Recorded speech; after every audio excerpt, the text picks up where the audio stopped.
یہ عنایتوں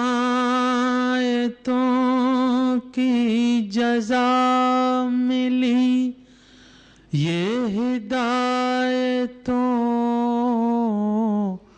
کا صلہ دیا، وہ چراغ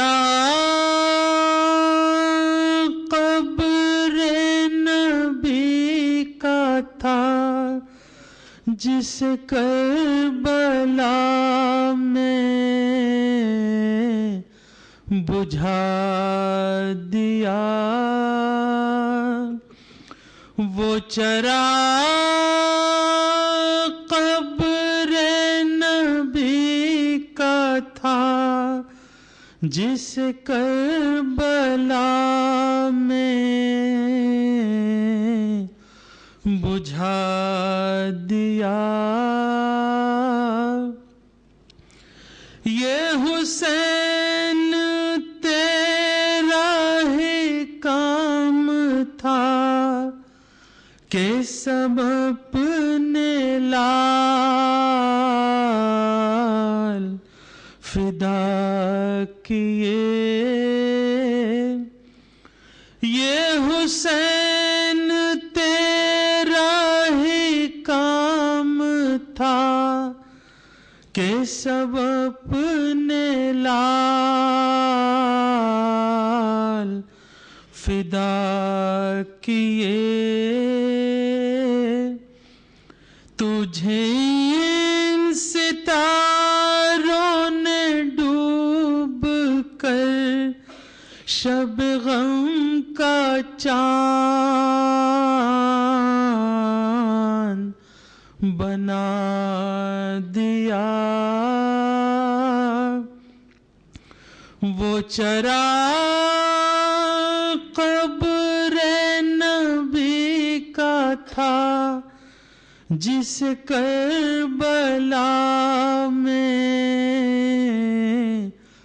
بجھا دیا، یہ علی کے لال کی ہمتیں، یہ سنان و تیر کی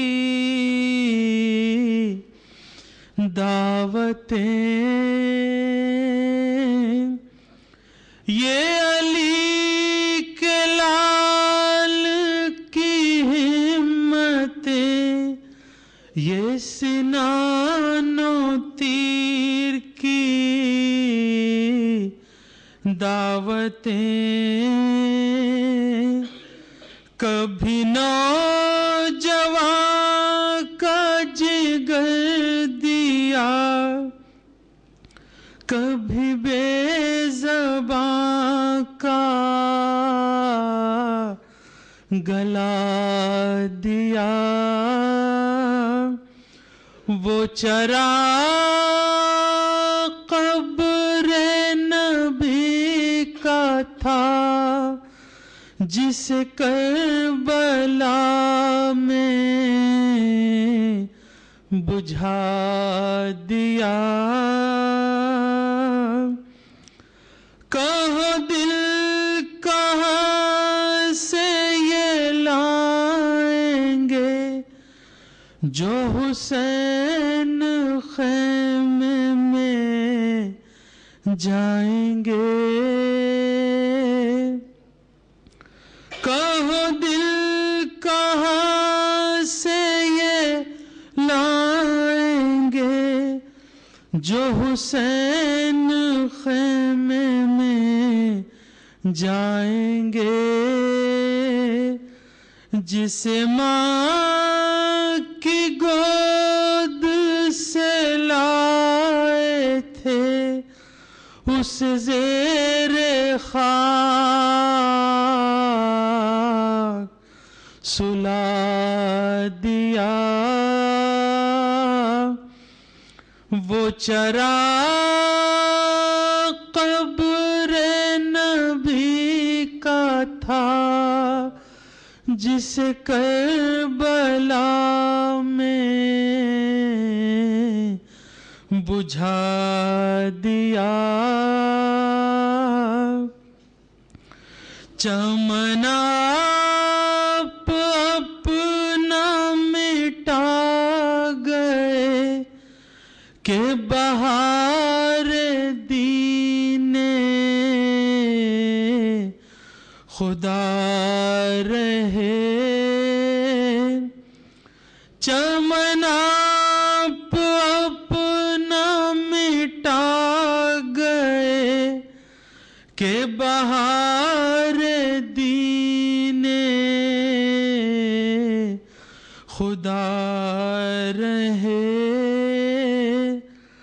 نہ جمع جو رنگ بہار سے تو لہو بھی اپنا ملا دیا.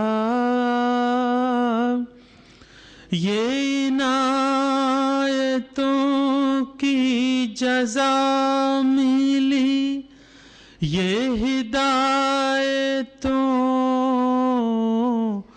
کا صلہ دیا. وہ چراغ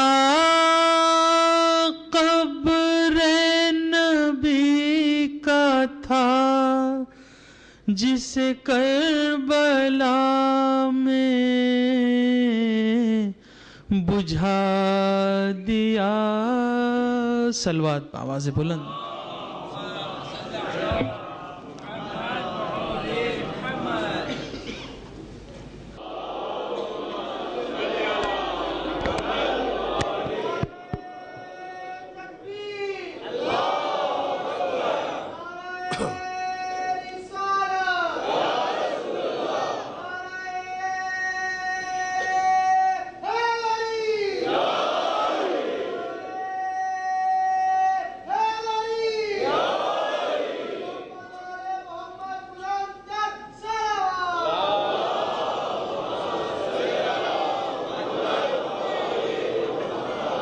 فاتحہ.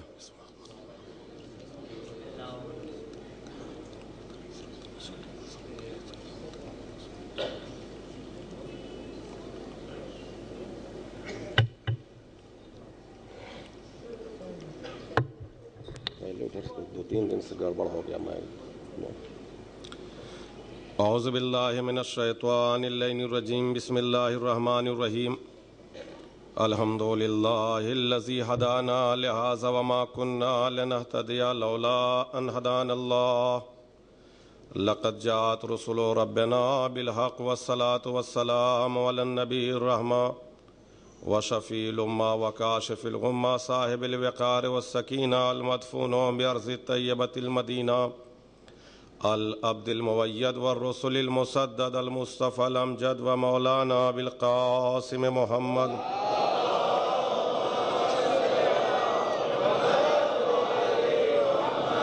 والصلاة والسلام على أهل بيت النبوة ومعدن الرسالة ومختلف الملائكة الذين أذهب الله عنهم الرجس وطهرهم تطهيرا.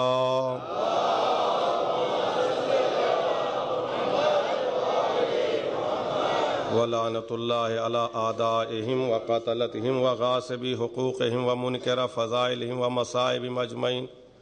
اللهم عذبهم عذابا يستغيث منه أهل النار. آمين يا رب العالمين.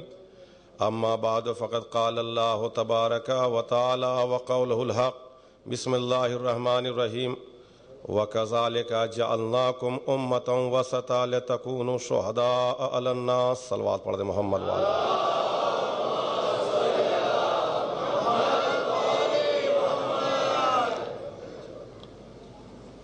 یہ پہلی سفر سے لے کے پرسوں تک یہ مائک بالکل صحیح کام کر رہا تھا، مگر 2 دن سے یہ ڈسٹرب ہو گیا ہے. کیا چکر ہے؟ 12 لکھ مرتبہ صلوات پڑھ دیں محمد والے.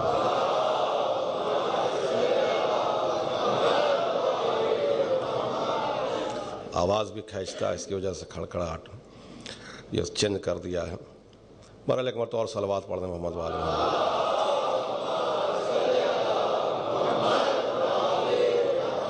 نہیں صحیح نہیں ہے، اس کو خراب کر دیے.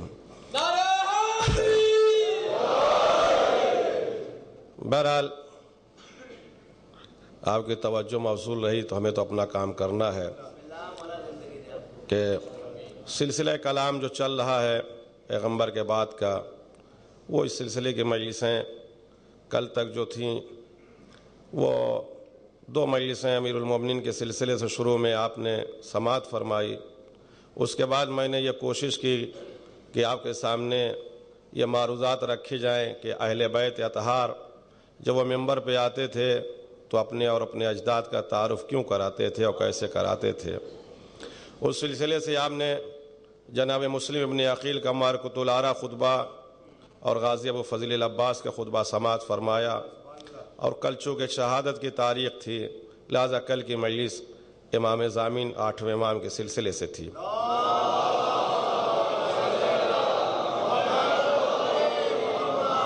اب 5 مجلسیں بچی ہوئی ہیں، لہذا اب آئیے وہی سلسلہ کلام جو رکا ہے وہ آپ کے سامنے آگے بڑھایا جائے. مگر ہر آدمی کے ایک پڑھنے کا انداز ہوتا ہے، چونکہ ہمارے یہاں ذرائع ابلاغ اتنے زیادہ نہیں ہیں اور ہمارے یہاں کتابوں پڑھنے کا بھی اتنا وقت بھی نہیں ہے اور نہ اتنا رواج ہے، لہذا صرف ایک تبلیغ کا ذریعہ یہ مجلس امام حسین اور سید الشہداء ہے کہ دنیا کے حالات اور گردش زمانہ سے جب لوگ تھک جاتے ہیں تو یہ ہم اپنے قوم کو اور اپنے نوجوانوں کو اس فرش عزا پہ بیٹھا کے بتصدق آل محمد وہ مواد حوالے کرتے ہیں کہ دنیا سے وہ ٹکر لے سکیں.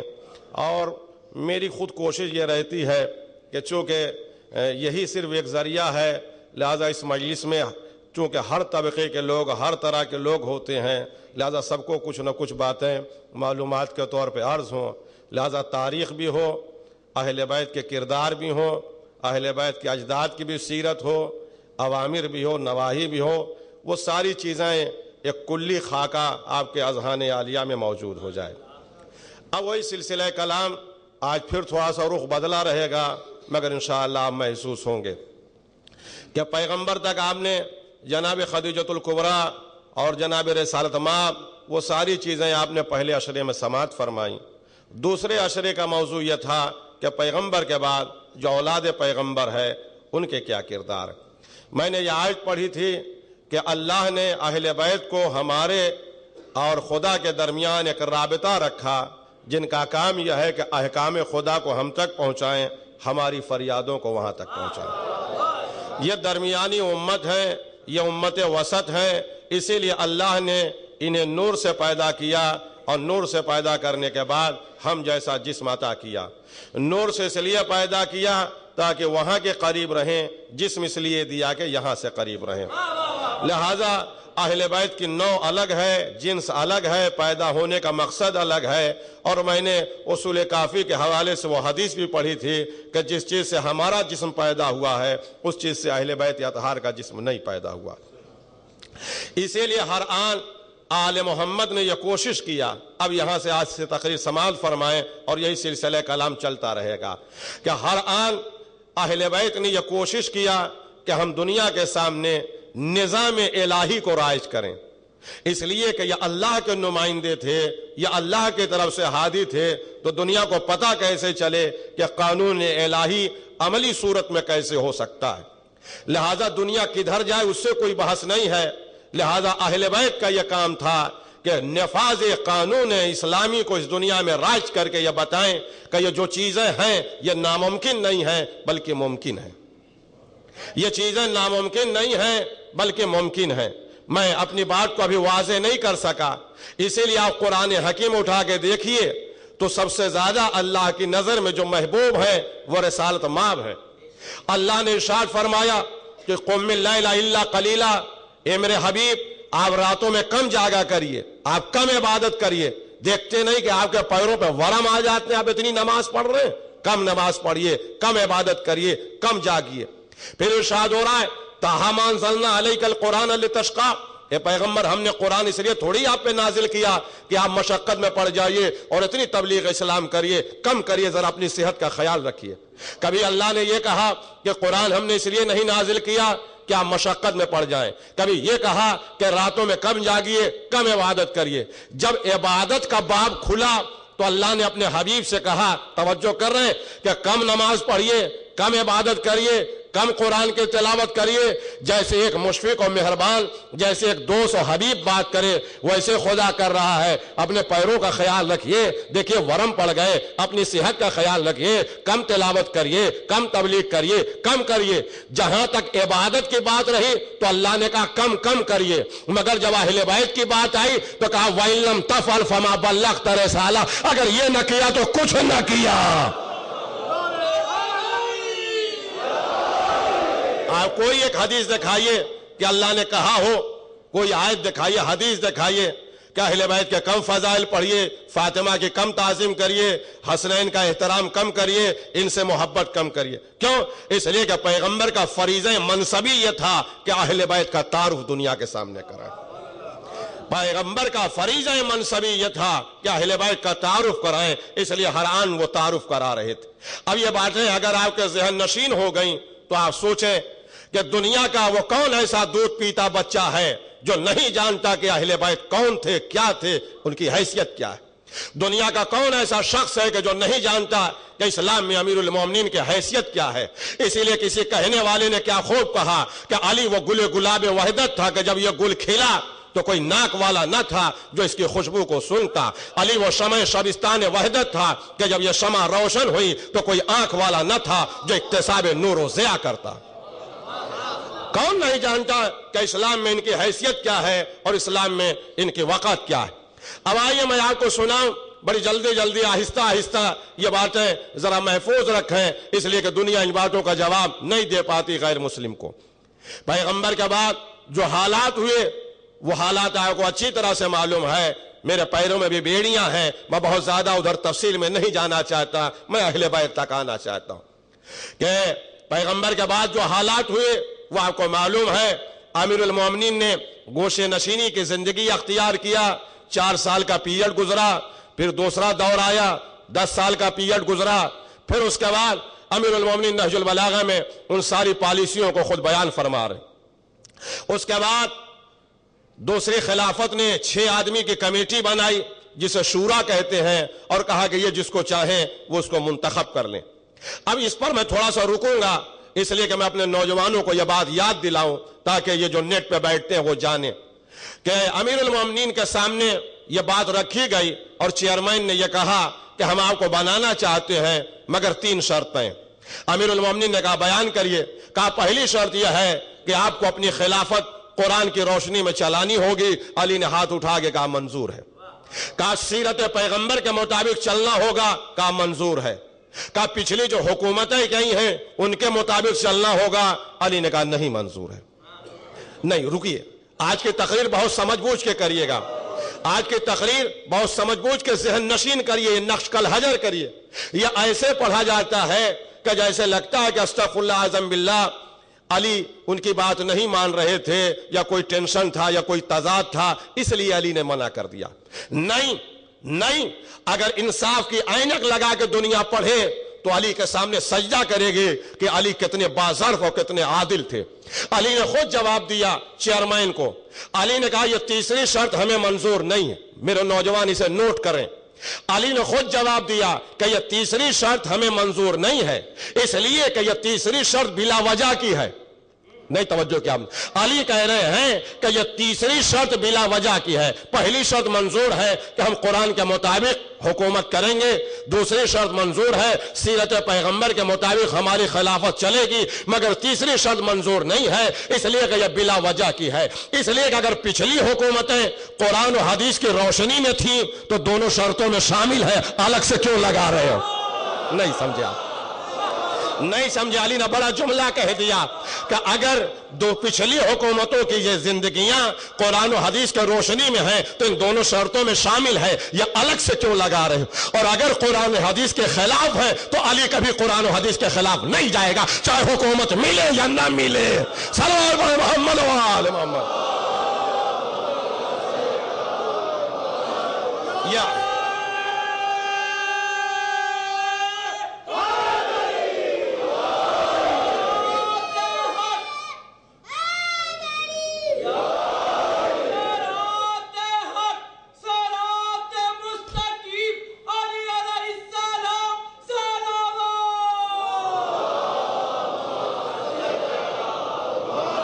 یہ امیر المومنین کی ایسی عقلی دلیل ہے کہ 1500 سال سے اس کا کوئی معقول جواب آج تک نہیں مل پایا، اور امیر المومنین نے ذہن انسانی کو یہ کہہ کے بیدار کیا کہ اب اس پر تم کو جتنا سوچنا ہو سوچتے رہو۔ اس کے بعد دیکھیے سنیے، سیاست میں اور ہدایت میں بہت فرق ہوتا ہے۔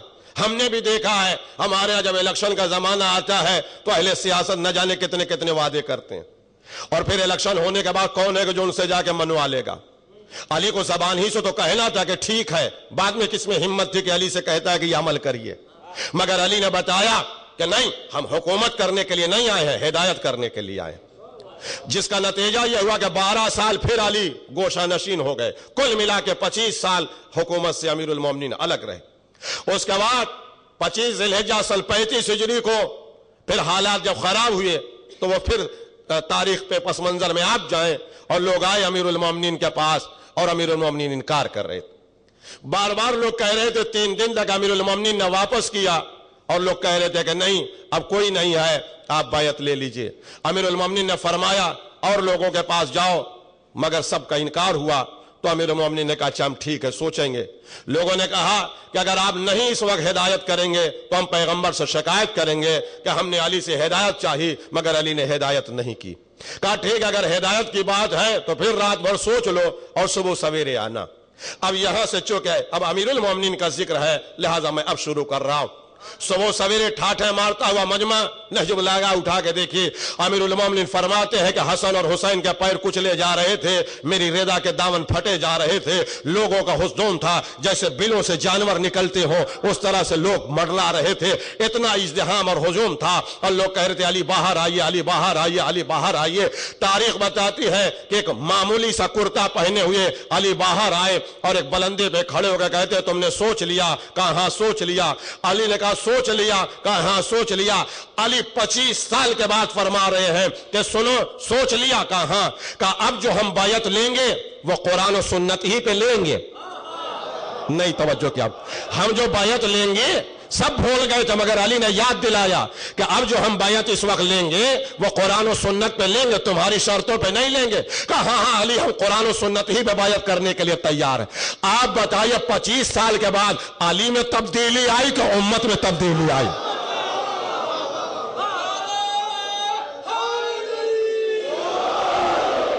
علی اپنی جگہ پہ 25 سال پہ اسی مرکز پہ کھڑے ہوئے ہیں۔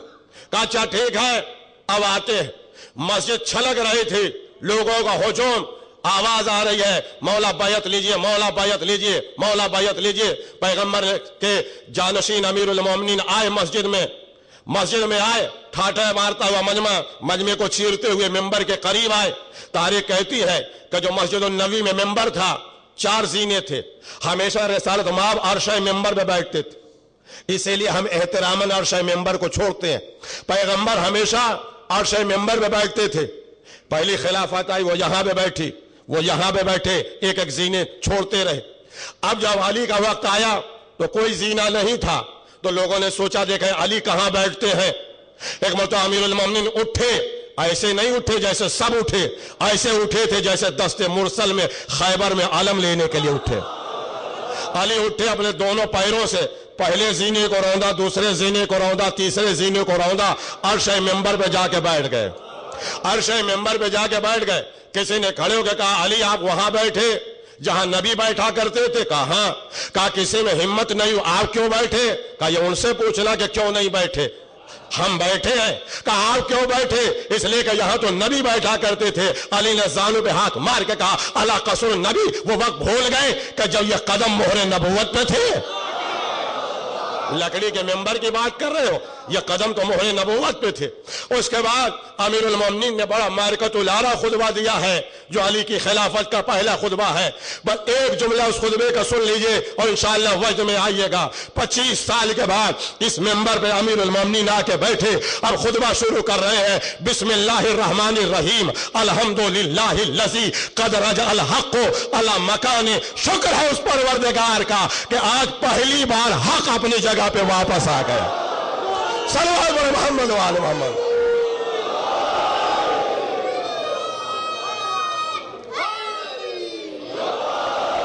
الحمدللہ الذی قد رجع الحق علی مکانہ۔ حمد ہے اس خدا کی کہ آج پہلی بار حق اپنی جگہ پر واپس آ گیا. بڑا تفصیلی خطبہ ہے جو آپ نہج البلاغہ میں دیکھ سکتے ہیں، پڑھ سکتے ہیں. اس کے بعد امیر المومنین نے خطبہ دیا اور خطبہ دینے کے بعد ممبر سے اترے. وہی محراب تھا، نماز پڑھائی. وہی محراب تھا، نماز پڑھائی. اب ہمیں تو حق ہے کہ اب اپنے اہل بیت کے کردار دنیا کو بتائیں. جیسے ہی نماز مکمل ہوئی اور علی نے کہا السلام علیکم ورحمۃ اللہ وبرکاتہ. ہر جگہ بخاری ملے گی، آپ جا کے آج بھی صحیح بخاری میں یہ حدیث دیکھیے، باب الصلاۃ میں یہ حدیث آج بھی موجود ہے کہ جیسے ہی علی نے پہلی نماز پڑھائی اور کہا السلام علیکم ورحمۃ اللہ وبرکاتہ، اتنے بڑے مجمع سے پیچھے سے ایک بوڑھا کھڑا ہوا. اس نے کہا اے علی، تم نے ویسی نماز پڑھائی کما صلیت النبی صلی اللہ علیہ وآلہ وسلم.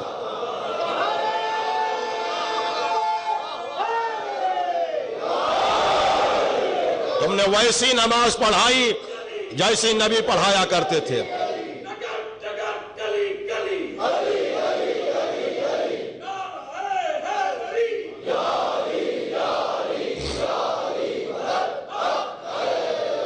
تم نے ویسی نماز پڑھائی جیسی نبی پڑھایا کرتے تھے. آج مجھے کردار علی پہ بحث کرنا. فضائل تو آپ روز سنتے رہتے ہیں. ممبر پہ خطبہ دیا، پھر نماز پڑھائی. بخاری میں حدیث موجود ہے کہ آپ نے ویسی نماز پڑھائی جیسی نبی پڑھایا کرتے تھے. اب بتائیے میں کیا پڑھنے والا ہوں؟ ہم بھول گئے کیا پڑھنے والے. آپ بتائیے کیا پڑھنے والے؟ آپ کہیں گے عجیب بات کر رہے ہیں، آپ کو کیا، ہمیں کیا معلوم آپ کیا پڑھنے والے ہیں؟ ہمیں کیا معلوم کہ آپ پڑھنے والے ہیں؟ ہم سے کیا پوچھ رہے ہیں؟ مگر ابھی مولانا صاحب نماز پڑھاتے ہیں. نماز میں آئیے، آپ مغربین میں شرکت کریے. قبلہ نے کہا اللہ اکبر الحمدللہ کہہ کے چپ ہو گئے. 1-2 سیکنڈ تو آپ رکیں گے، اس کے بعد پیچھے سے بولیں گے الرحمن الرحیم. میں کہا خاموش بیٹھیے، نماز میں کیوں بول رہے ہیں؟ نماز میں کیوں بول رہے ہیں؟ اگر پیش نماز سورہ بھول گیا تو آپ پیچھے سے لقمہ کیوں دے رہے ہیں؟ کہا مولانا اتنی عمر ہو گئی، روزانہ نماز پڑھتے پڑھتے بوڑھے جوان بچے سب کو نماز یاد ہو گئی. اب اگر کوئی پیش نماز ایک لفظ کی بھی خیانت کرے گا تو مجمع ٹوک دے گا. اما جس نماز کو روز لوگ 5 وقت پڑھ رہے تھے، جب وہ نماز بدل دی گئی کوئی نہ ٹوکا تو اسلام کس کے حلق سے اترا تھا؟ وہ کہہ رہا تھا کہ ایسی نماز پڑھائی جیسی نبی پڑھایا کرتے تھے. اس کا مطلب 25 سال کے بعد وہ نماز یاد آ گئی. اب اس کے بعد آگے بڑھیے. امیر المومنین مسجد سے نکلے تو کیا دیکھا کہ ایک آدمی ٹوکری میں مچھلی لے کے بیچ رہا ہے. مچھلی مچھلی چلا رہا ہے، اور وہ مچھلی حرام ہے جو ہمارے یہاں نہیں کھائی جاتی. حرام مچھلی بیچ رہا ہے. علی نے اس کا ہاتھ پکڑا اور کہا اے بھائی، نظام مصطفیٰ میں یہ مچھلی حرام ہے، شریعت مصطفیٰ میں حرام مچھلی تم کی بیچ رہا اسلامی حکومت. اس نے کہا تم سے مطلب. آگے بڑھ گئے، پھر آواز دے رہا مچھلی لو مچھلی لو. پھر علی آگے بڑھے، کہا بھائی اسلامی حکومت میں حرام مچھلی کیوں بیچ رہا ہے؟ کہا آپ کون ہوتے ہیں؟ آگے بڑھ گیا، حلال ہے. آپ سے کیا مطلب کہ حلال ہے کہ حرام؟ آپ کیا جانتے؟ پھر علی آگے بڑھے، اس کا ہاتھ پکڑا، کہا تم سے میں بار بار کہہ رہا ہوں کہ اسلامی حکومت میں حرام مچھلی کیوں بیچ رہا ہے؟ پھر کہتا بھائی آپ کیوں میرے پیچھے پڑے، آپ سے کیا مطلب، ہم بیچیں یا نہ بیچیں؟ اتنے میں جو پیچھے صحابہ تھے انہوں نے کہا تم پہچان نہیں رہے، یہ کون ہے؟ کہا کون ہے؟ کہا یہی تو خلیفۃ المسلمین ہے، یہی تو امیر المومنین ہے، یہی تو علی بن ابی طالب ہیں. بس فوراً اس نے مچھلی سر سے پھینک دیا ٹوکری، اور علی کے قدموں پہ گر کے کہتا مولا میرا خدا گواہ ہے کہ آج تک ہمیں کسی نے نہیں بتایا تھا کہ یہ مچھلی حرام ہے.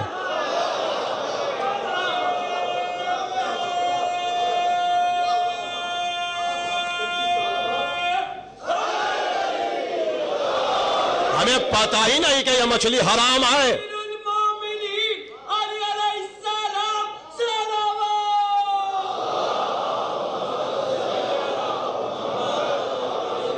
ہمیں پتہ ہی نہیں تھا کہ یہ مچھلی حرام ہے. علی نے کہا ٹھیک ہے، آگے بڑھے. اس کے بعد اب آئیے، کل پھر فضائل سنیں گے، مگر آج ذرا ان باتوں کو محفوظ کریں، بڑے کام کی بات ہے.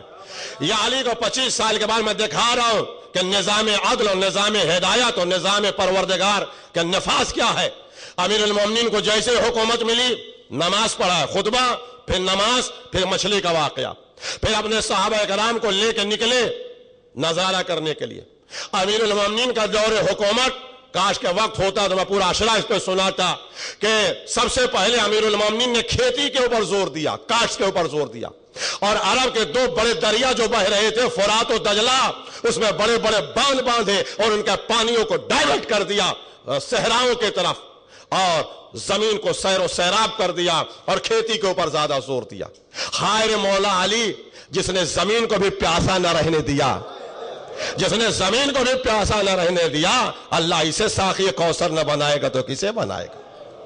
اس کے بعد بڑے بڑے ٹینک بنوائے پانی کے، جس میں سپلائیاں کیا شہروں میں اور کھیتوں میں پانی کی سپلائی۔ یہ بہت تاریخ میں ملے گا کہ کھیتی کے اوپر علی کے حکومت کا میپ اٹھا کے دیکھیے کہ سارے کاٹ کاٹ کے نہروں کا جال بچھا دیا تھا 4.5 سال کے دور حکومت میں، اور فرات و دجلہ کو ٹینک سے پانیوں کو موڑ دیا تھا اور سیراب کیا اور کھیتی کے اوپر سب سے زیادہ زور دیا۔ ایک دن جو باندھ باندھا تو وہ پانی کے اندر فورس پیدا ہو کے پانی گر رہا تھا، ٹینک بنا ہوا تھا۔ امیر المومنین جا رہے تھے، صحابہ کرام ساتھ میں تھے، مالک اشتر بھی تھے، کہ علی ٹینک کو دیکھنے میں ایسا غرق ہو گئے کہ لوگوں کو محسوس ہوا۔ مالک کہتے مولا، امام نے کوئی جواب نہ دیا۔ کہا مولا، امام نے کوئی جواب نہ دیا۔ مالک نے بازو پکڑا، مولا۔ فرمایا کیا بات؟ کہا مولا میں بہت دیر سے آپ کو آواز دے رہا تھا، آپ نے سنا نہیں؟ امام فرما رہے ہاں ہاں میں اس پانی کے وزن کو دیکھ رہا تھا۔ کہا مالک اشتر کیا؟ مالک اشتر سے مولا فرماتے ہیں کہ اگر لوگ ہمیں کچھ دن اطمینان سے حکومت کرنے دیں تو میں اسی پانی سے مدینے کو روشن کر دوں۔ آج سے 1500 سال پہلے علی الیکٹرسٹی کی بات کر رہے تھے کہ اس سے میں مدینے کو روشن کر دوں، مگر لوگوں نے علی کو جنگوں میں الجھا دیا اور مسلمانوں کو ترقی کی راہ پہ دوڑنے نہ دیا۔ علی کے دشمنوں نے کچھ کیا ہو یا نہ کیا ہو، 1500 سال پیچھے تو ڈھکیل ہی دیا۔ سلام پڑھے محمد و آل محمد۔ اس کے بعد آپ سوچئے امیر المومنین نے کہا ایک خط ہے نہج البلاغہ میں، جس کو علی سے محبت ہے نوجوان کو کم سے کم اس خط کو ضرور پڑھنا چاہیے۔ پورا نہج البلاغہ آپ پڑھیں یا نہ پڑھیں، دنیا کے ہر زبان میں اس کا ترجمہ، وہ مالک اشتر کے نام مکتوب ہے، خط ہے، اس کو آپ ضرور پڑھیے۔ وہ پورا خط 8.5 ورق کا ہے، مگر وہ پورا خط جو ہے وہ نظام حکومت پہ ہے، نظام حکومت پہ ہے، جس میں قاضی جج کو کیسا ہونا چاہیے، آرمی کو کیسا ہونا چاہیے، پبلک کو کیسا ہونا چاہیے، بزنس مین کو، مطلب کچھ چھوڑا نہیں امیر المومنین نے۔ بس وہ خط نفاذ قانون اسلام کے لیے کافی ہے حکومت۔ بڑا ہوا آپ مالک اشتر کو انہوں نے وہ خط دیا تھا جب امیر المومنین نے مالک اشتر کو گورنر بنا کے بھیجا۔ میں پورا نہیں خط سنا رہا ہوں، مگر اس کے چند اقتباسات دکھا رہا ہوں کہ اسلامی حکومت کیسی ہوتی۔ جب علی نے مالک اشتر کو بھیجا تو مالک اشتر کو یہ خط بھیجا کہ یہ مالک اشتر تم گورنر بن کے جا رہے ہو، مگر خوش نہ ہونا کہ تم بہت بڑے گورنر بن کے جا رہے ہو مصر کے، نہیں، بلکہ تمہارے گلے میں ذمہ داریوں کا قلادہ پڑ گیا ہے اور تمہاری ذمہ داریاں بہت ہی بڑھ گئی ہیں۔ اس کے بعد مولا خط میں لکھتے ہیں اے مالک اشتر، ہمیشہ حکومت کے ارد گرد تملق باز اور چاپلوس لوگ ہوتے ہیں۔ ان تملق باز اور چاپلوس لوگوں کا کام یہ ہوتا ہے کہ حاکم کی برائیوں کو بھی اچھائیوں میں بدل کے بیان کرتے ہیں، خوش کرنے کے۔ اے مالک اشتر، ہمیشہ ان چاپلوسوں سے ہوشیار رہنا اور اپنے ارد گرد کبھی تملق باز اور چاپلوسوں کو بیٹھنے مت دینا۔ یہ بہت ناسور ہے قوم کے۔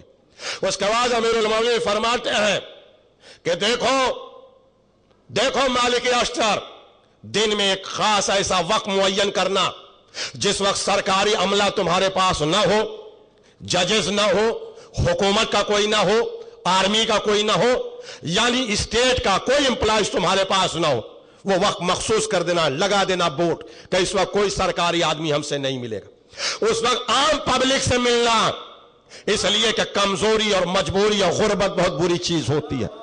ہو سکتا ہے کہ غریب ان حکمرانوں کے سامنے ان کی شکایتیں تم سے نہ کر پائے، اس لیے خلوت میں ان کے لیے وقت معین کرنا جہاں اپنی دل کی بات وہ آگے تم سے کہہ دے۔ نہیں، اگر اتنی ہی بات ہوتی تو میں نہ سناتا، میری جان قربان میرے مولا کے نظام عدل پہ۔ مولا فرماتے ہیں مالک اشتر، میں کیا بتاؤں، مجبوری بڑی بری چیز ہے، غربت بڑی بری چیز ہے، کمزوری بڑی بری چیز ہے۔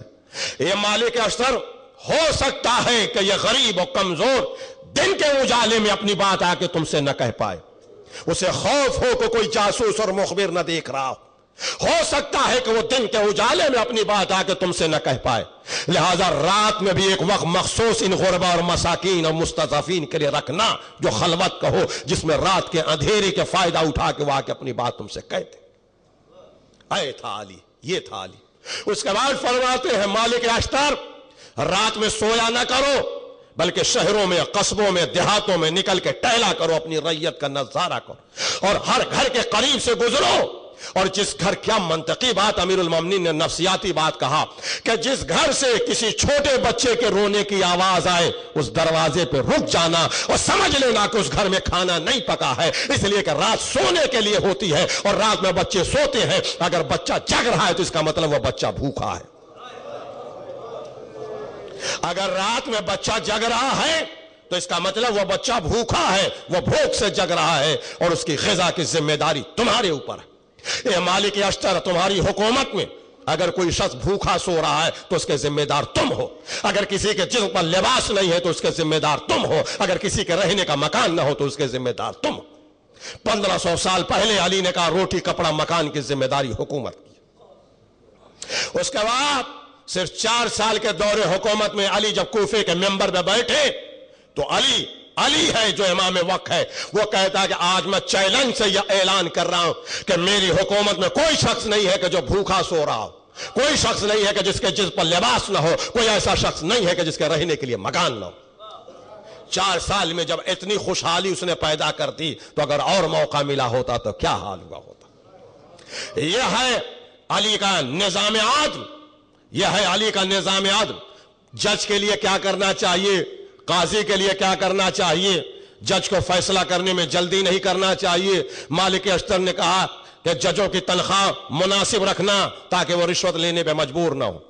سپاہیوں کے لیے الگ احکامات بتائے، جو ٹیکس، سیل ٹیکس اور انکم ٹیکس وصولتے ہیں ان کے لیے الگ احکامات بتائے۔ سارے نظام وہ خط پڑھ لیجئے گا، اس میں سب پر مولا بولے ہیں اور سب کے بارے میں مولا نے ہر چیزوں کو قلم بند کرا دیا نظام حکومت کے بارے میں۔ اور اس کے بعد آج دنیا کو بتائیے کہ امیر المومنین کا کردار کیا تھا۔ تاریخ بتاتی ہے کہ علی کا پائتخت کوفہ تھا، علی نے اپنا پائتخت کوفہ رکھ دیا تھا۔ ایک عرب میں گرمی بھی پڑتی ہے اور ٹھنڈک بھی غضب کی پڑتی ہے۔ ایک مجلس مجھے اپنے اعتبار سے پڑھنے دیجئے تاکہ لوگوں کو پتا چلے کہ عرب میں گرمی بھی شدت کی اور ٹھنڈک بھی شدت کی۔ تاریخ بتاتی ہے کہ رات کے اندھیرے میں ایک مسافر کوفے میں داخل ہو گیا۔ علی امیر المومنین ہے، خلیفۃ المسلمین ہے۔ رات کے اندھیرے میں ایک شخص کوفے میں داخل ہوا اور اہل کوفہ سے پوچھتا ہے کہ خلیفۃ المسلمین کا مکان کہاں پہ؟ کہا خلیفۃ المسلمین کہاں جاؤ گے؟ کہا ہاں۔ لوگ لے کے آئے ایک چھوٹا سا دروازہ، ٹاٹ کا پردہ، معمولی سا ٹوٹا پوٹا مکان۔ کہا یہی مکان۔ کہا یہ بتاؤ کہ تمہارے ملک میں پردیسیوں کے ساتھ ایسے ہی سلوک ہوتے ہیں؟ کہا کیا ہوا؟ کہا اتنی ٹھنڈک میں پردیسیوں کو ایسے ہی پریشان کیا جاتا ہے۔ مجمع نے کہا علی کی خلافت ہے، اس میں کوئی کسی کو پریشان نہیں کرتا ہے، بتاؤ تم کیا کہنا چاہتے ہو؟ کہا یہ خلیفۃ المسلمین کا مکان ہے۔ کہا ہاں یہی ہے۔ کہا کیا کہہ رہے ہو؟ یہ امیر المومنین کا مکان ہے۔ کہا تمہیں یقین نہیں آ رہا تو آواز دو۔ اس نے کہا امیر المومنین میں فلاں ہوں، آپ سے ملنے آیا ہوں۔ اندر سے آواز آئی اندر داخل ہو جا۔ وہ کہتا ہے کہ جب میں اندر داخل ہوا تو میں کانپنے لگا، اتنی کڑاکے کی سردی تھی اور علی معمولی سی ایک چادر اوڑھے ہوئے نماز پڑھ رہے تھے، معمولی سے چادر اوڑھے نماز پڑھ رہے تھے۔ اور جیسے ہی نماز مکمل ہوئی علی نے اپنے دوست سے وہ چادر اٹھا کے اس کے اوپر ڈال دیا اور کہا بھائی ٹھنڈک زیادہ، اس چادر کو تم اوڑھ لے۔ وہ کانپ کے کہتا مولا اتنے کڑاکے کی سردی میں اتنی معمولی سی چادر؟ علی کی آنکھوں میں آنسو آیا، آسمان کی طرف دیکھ کے کہتے میرا خدا گواہ ہے کہ میں مدینے سے یہی چادر لے کے آیا ہوں، میں نے تمہارے بیت المال سے کوئی مال نہیں لیا ہے، میں مدینے سے یہی چادر لے کے آیا۔ خلیفۃ المسلمین کے لباس کا یہ عالم ہے جو تاریخ میں قلم بند۔ اب وہ راوی بنا، وہ بیان کرتا کہ میں رات بھر علی کے یہاں مقیم تھا۔ دوسرا دن جو تھا یوم العید تھا، عید کا دن تھا، امیر المومنین کے پاس بیٹھا تھا، عید کا دن تھا۔ اتنے میں باتیں ہو رہی تھی کہ ایک چمڑے کی تھیلی علی کے پاس آئی جس پر سیل مہر لگی ہوئی تھی۔ میں نے سوچا کہ شاید اس میں اشرفیاں اور گنیاں ہیں جو لا کے دی گئیں۔ تھوڑی دیر کے بعد علی نے اس تھیلی کی سیل کو توڑا اور پلٹا تو اس میں سے سوکھی ہوئی روٹیاں گر رہی تھی۔